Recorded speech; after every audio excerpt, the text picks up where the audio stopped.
हिंदी के एक नए एपिसोड में आपका स्वागत है। और इस वीडियो में हम पहले बात करने वाले हैं पाकिस्तानी गवर्नमेंट की तरफ से किए गए एक अनाउंसमेंट के बारे में, जहां पर उन्होंने J-35 को कंफर्म कर दिया है।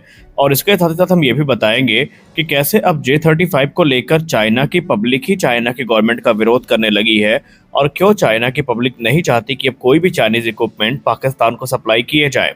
और इसके अलावा J-35 के बाद भारतीय वायुसेना क्या बड़े एक्शन की तैयारी कर रही है, इस पर भी हम चर्चा करेंगे। तो बने रहिए इस वीडियो में। इसमें कोई संदेह नहीं है कि पिछले वर्ष से ही पाकिस्तान के कई न्यूज़ चैनल्स ने यह रिपोर्ट चलाई कि पाकिस्तान को कुछ ही वर्ष में चाइना से J-35 फाइटर्स मिलेंगे, जो कि 5th जनरेशन फाइटर एयरक्राफ्ट होंगे। इसके पीछे वो ये लॉजिक देते हैं कि J-35 के आने के बाद जो पाकिस्तान का एयर डोमिनेंस है इलाके में, वो बढ़ जाएगा। और उनका ये भी मानना है कि एडवांस रडार टेक्नोलॉजी के साथ J-35 राफेल को पूरी तरीके से आउट मनूवर कर देगा, और राफेल का एक परफेक्ट रिप्लाई पाकिस्तान के पास उपस्थित होगा। ये सारी बातें जब तक मीडिया में चल रही थी, तब तक लोग इनको हल्के में भी ले रहे थे और ये मान के चल रहे थे कि संभावित है कि ये पाकिस्तानी प्रोपेगेंडा हो।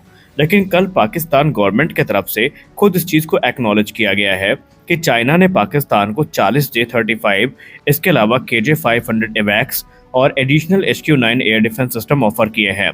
और ये बात बाकायदा पाकिस्तानी गवर्नमेंट ने अनाउंस करी है। उन्होंने कहा कि चाइना और पाकिस्तान की जो डिफेंस टाइज हैं, उनको सही समय आ गया है नया मुकाम देने का, और इसके लिए चाइना पाकिस्तान की हर यथासंभव मदद करने वाला है मिलिट्री टेक्नोलॉजी के क्षेत्र में।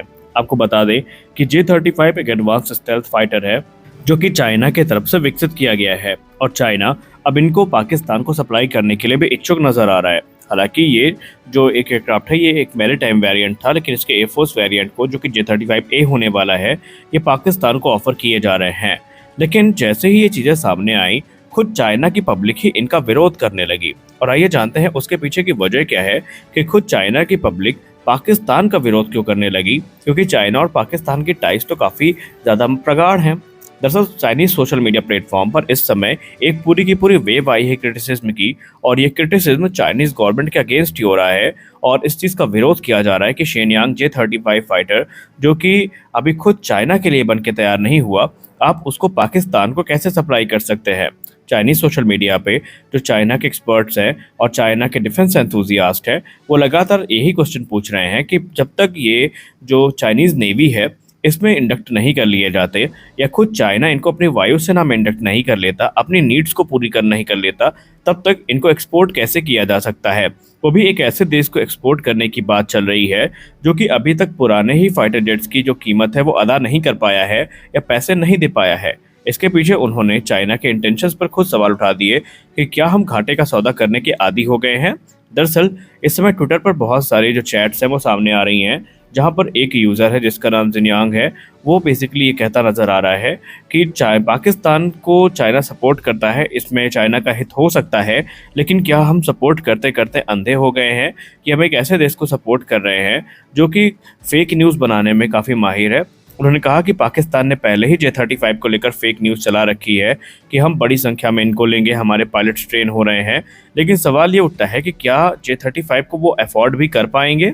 उन्होंने एक और कंसर्न व्यक्त किया कि पाकिस्तान की जैसी इकोनॉमिक सिचुएशन है, क्या चाइना अब इस चीज़ का आदी हो गया है कि घाटे का सौदा करना ही हमारी जो नियत है वो बन चुकी है। उन्होंने ये भी कहा कि J-10 पाकिस्तान को दिए गए, क्या उसके पैसे हमें मिले, क्या उसका पैसा पाकिस्तान ने अदा किया, अगर नहीं तो ये हम कैसे मान सकते हैं कि जो J-35 है वो पाकिस्तान को देना हमारे लिए हितकर होगा।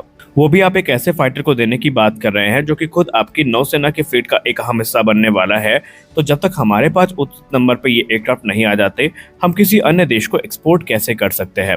और ऐसे बहुत सारे सवाल ये हैं जो इस समय चाइनीज सोशल मीडिया पर पूछे जा रहे हैं, और इनका कोई उत्तर अभी तक चाइनीज गवर्नमेंट की तरफ से नहीं दिया गया। दरअसल आपको बता दें कि शेनयांग J-35 बेसिकली एक कैरियर कैपेबल वेरिएंट है FC-31 का, और ये एक 5th जनरेशन फाइटर है, और ये चाइना के एरियल कैपेबिलिटी को एनहांस करने के मकसद से बनाया गया था। ये बेसिकली चाइना के प्राइवेट वेंचर, जिसका नाम शेनयांग एयरक्राफ्ट कॉरपोरेशन है, उसके तरफ से विकसित किया गया है, और अभी अपनी परफॉर्मेंस और कॉस्ट को लेकर स्ट्रगल कर रहा है। और अभी तक चाइनीज़ नौसेना और वायुसेना ने इस पर उतना भरोसा नहीं दिखाया है। एक्सपर्ट्स ये भी मानते हैं कि चाइना को समझ में आ चुका है कि जिस उद्देश्य की पूर्ति के लिए ये फाइटर बनाया गया था, ये शायद उस उद्देश्य को पूरा ना कर पाए, तो इसीलिए चाइना अब इसको एक्सपोर्ट मार्केट पर उतार रहा है।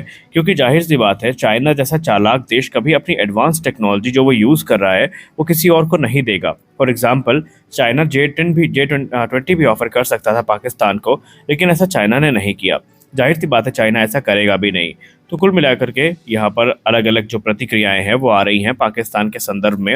लेकिन एक बात तो है, पाकिस्तान ने जिस प्रकार से चाइनीज़ इक्विपमेंट्स की बहुत पिटवाई है, उसके बाद चाइना के पास कोई और ऑप्शन बचा नहीं है अपनी इज्जत बढ़ाने का। और चाइना इस समय जानता है कि पाकिस्तान चाहे जिस प्रकार के परफॉर्मेंस दे, अगर भारत को रोकना है और भारत को पीछे रखना है, भारत को दबाना है, तो वैसे में चाइना को पाकिस्तान की मदद चाहिए होगी। वरना देखा जाए तो चाइनीज़ गवर्नमेंट भी पाकिस्तान से बहुत खुश नहीं है, जिस प्रकार पाकिस्तान ने चाइनीज़ इक्विपमेंट्स की बेइज्जती करवाई है। क्योंकि हम सब ने ऑपरेशन सिंदूर में देखा कि इनके जो HQ-9 सिस्टम थे, ये पूरे तरीके से बौने साबित हो गए भारत के मिसाइल और एयरक्राफ्ट्स के अगेंस्ट, और वो कुछ नहीं कर पाए। लेकिन एक बार फिर से जो एवैक्स है और इसके अलावा जो एयरक्राफ्ट हैं वो ऑफर किए जा रहे हैं। अब सवाल ये उठता है कि भारत इसका जवाब कैसे देगा। क्या भारत अब Su-57 या F-35 की तरफ जाएगा? RKS भदौरिया सर की बात माने तो हमें चाइना के प्रोक्योरमेंट को देखकर कोई पैनिक प्रोक्योरमेंट नहीं करनी चाहिए।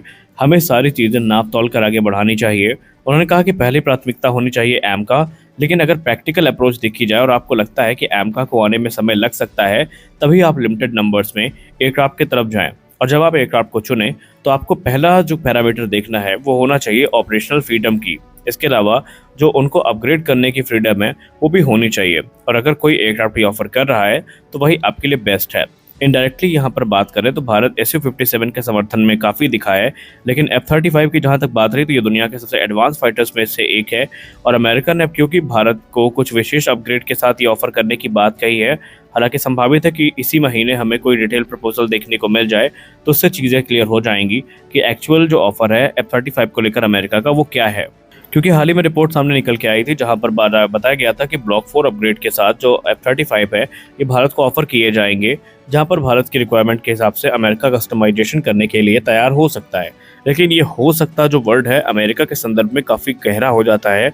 वहीं अगर हम Su-57 की बात करें तो Su-57 भारत को कंप्लीट फ्रीडम के साथ मिल रहा है, टेक्नोलॉजी शेयरिंग मिल रही है, लोकल प्रोडक्शन का ऑफर मिल रहा है, और इसके अलावा जो सुपर 30 अपग्रेड्स हैं वो भी ऑफर किए गए हैं Su-57 के लिए। यानी भारत अपनी कंडीशन के हिसाब से इनको ढाल सकता है, इनको ऑपरेट कर सकता है। लेकिन फिलहाल भारत अभी किसी प्रोग्राम के साथ आगे नहीं बढ़ रहा है। भारत की एक ही प्राथमिकता है और वो है एडवांस फ्रीडम कॉम्बैट एयरक्राफ्ट। और जैसे ये बनके तैयार हो जाते हैं, फिलहाल हम उम्मीद करते हैं कि 2035 के पहले ये ऑपरेशनल हो जाएं। लेकिन ये भारत के लिए सही मायने में एक बड़ी सफलता होगी, क्योंकि तब हमें जो इम्पोर्टेड एयरक्राफ्ट है इनके तरफ मुंह नहीं ताकना पड़ेगा। तो आज के इस वीडियो में बस इतना ही। आप बताइए, क्या पाकिस्तान को अगर J-35 मिल जाते हैं तो भारत को कोई पैनिक प्रोक्योरमेंट करनी चाहिए, या फिर भारत को अपने स्वदेशी प्रोग्राम के साथ स्टिक रहना चाहिए? आप अपनी राय कमेंट सेक्शन में जरूर दें। मिलते हैं अगले वीडियो में, तब तक के लिए जय हिंद।